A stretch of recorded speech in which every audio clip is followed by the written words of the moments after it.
In a House of Cards episode, the hit political drama on Netflix that starred Kevin Spacey, one episode included a strange scene where he and other politicians and world leaders gathered in a forest, all dressed in hooded cloaks, and engaged in a mock human sacrifice ritual where an effigy of a person was burned on an altar in front of a giant crow statue. After the ritual, Spacey broke the fourth wall, speaking directly to the audience, saying this. Look around. Some of the most powerful men in the world are gathered in this clearing. Members of one of our country's most exclusive clubs. Invitation only, unless, of course, you invite yourself. They gather here to seek God between the branches of these magnificent trees. They eat together, they kiss next to each other, and they carve up the world like a Sunday roast. This is where the real power is. Most of the viewers thought it was just a fictional plot point in the show, completely unaware that the scene was inspired by actual events and an actual place called the Bohemian Grove. Even for those who have heard of the Bohemian Grove, most of their knowledge is limited to a few basic facts. But for those who wish to scratch beyond the surface of this subject, there is certainly a lot to be learned. It's a 2,700-acre privately owned redwood forest in Northern California, located about an hour north of San Francisco in a small town named Monterey, and serves as a vacation spot for the establishment every summer in the middle of July, where the world's most powerful men gather for a men's retreat inside the grove, which is kicked off with what's called the cremation of care ritual, a human sacrifice depicting ceremony where a life-size effigy of a person is burned on the altar at the base of a 40-foot-tall demon-looking statue. Seriously. It's sort of the Camp David of California with some Satanism mixed in, and was founded back in 1872. The term Bohemian refers to people who live non-traditional lifestyles and people who are adventurers and vagabonds. Oh, there's plenty more to come in this video, so stay tuned. But real quick, subscribe to my channel if you're new here, because obviously you're not going to find this kind of information anywhere else. The Bohemian Grove's mascot and owl is the Owl of Minerva, the same symbol that Illuminati founder Adam Weishaupt used as his emblem, which I'm sure is just a coincidence. The owl symbolizes wisdom because it can see in the dark, which is analogous to being enlightened. And out of curiosity in the past, occasionally a reporter would try to sneak in the now highly guarded compound, and some have been successful, yet little has been reported in major publications.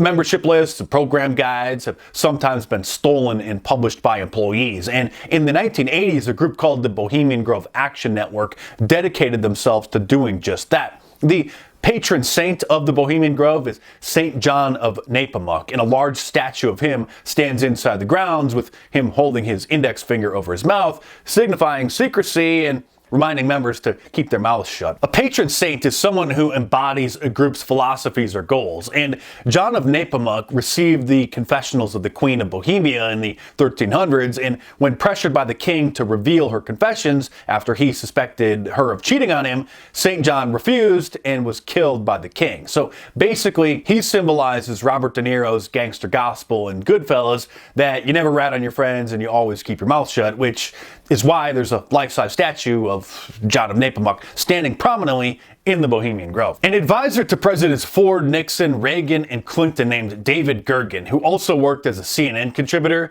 was confronted on camera by Alex Jones in the streets of New York during the 2004 Republican National Convention there, when Alex stuck a microphone in his face and asked if he had ever seen the cremation of care ritual, and, well, he wasn't very happy about it. Have you been there for the ceremony with the cremation of care?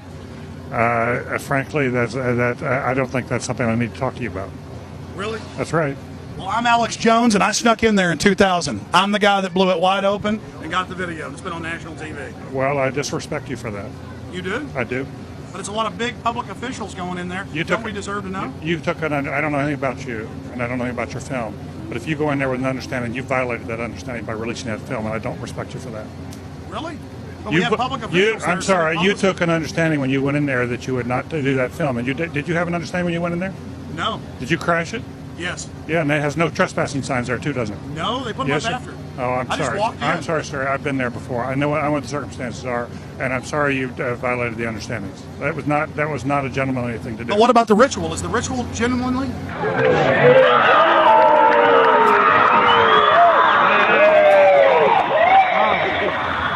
Sir, everything. I don't owe you this comment. I know. I appreciate it. This is what's called ambush journalism, and I disrespect you for that as well. So thank you ever and goodbye. been in the ritual?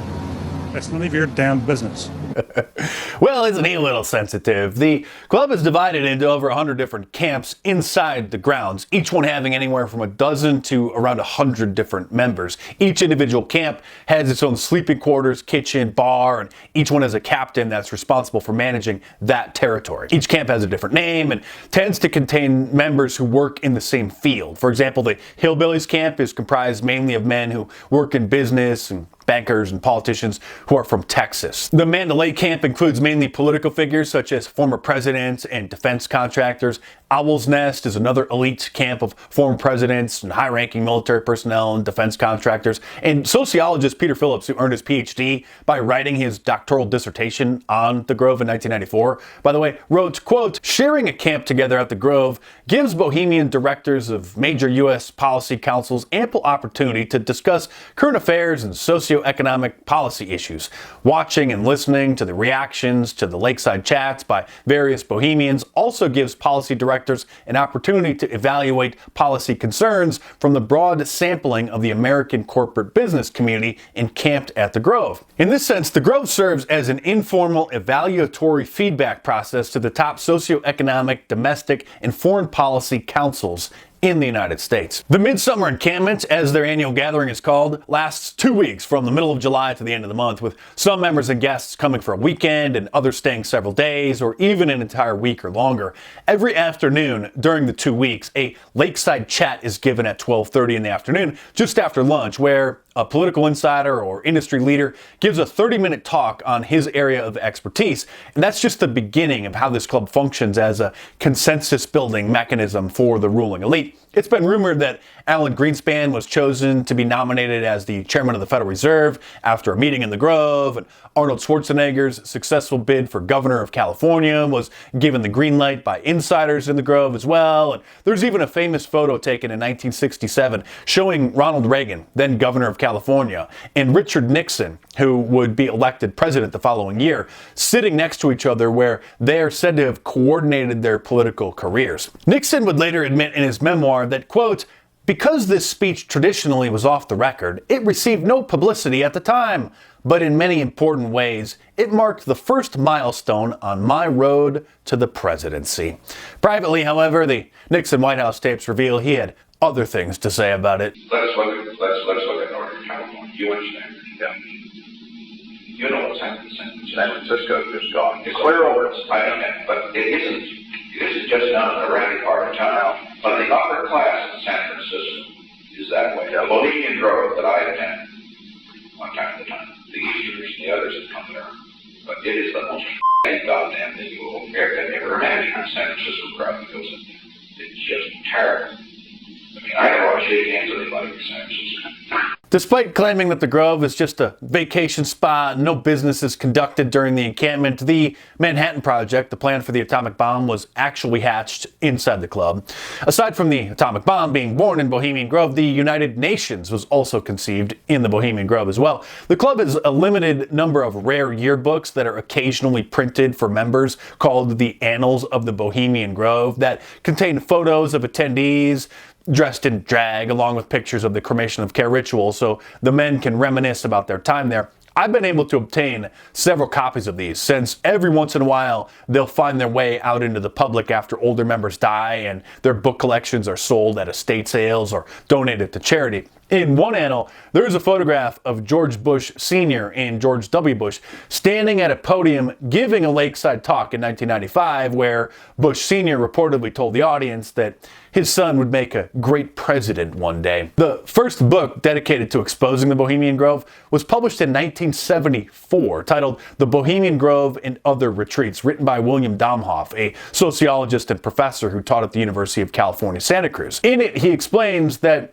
upper-class retreats are of a major sociological relevance because they increase the social cohesiveness of America's rulers and provide private settings for which business and political problems can be discussed informally and off the record. 25 years later, in the year 2000, Alex Jones from InfoWars snuck inside and captured the first ever footage of the ritual. While it's one thing to read about the ceremony, actually seeing it leaves you with your head shaking and confirms many of the supposed rumors are true. The footage footage is real, and after his infiltration, they beefed up security and began using thermal imaging scanners and canine police tracker dogs to identify anyone lurking around the grounds who doesn't belong there, as this footage shows, which I shot when I went up there in 2012 to look around. Unfortunately, I wasn't able to get inside. I just hung outside of the gates. The most disturbing allegations about the Bohemian Grove don't just lurk in the dark depths of the internet, but actually come from a former U.S. state senator from Nebraska named John DeCamp. The allegations are so horrific, I don't even like to talk about them, but if you can stomach them, I do detail them in my book, The Bohemian Grove, Facts and Fiction, which you should order in paperback from Amazon.com or download the ebook from any of the major ebook stores. My books are obviously a lot more in-depth and hardcore than my videos, which I have to tone down a little bit for obvious reasons. So head on over to Amazon.com or click the link in the description below and check them out.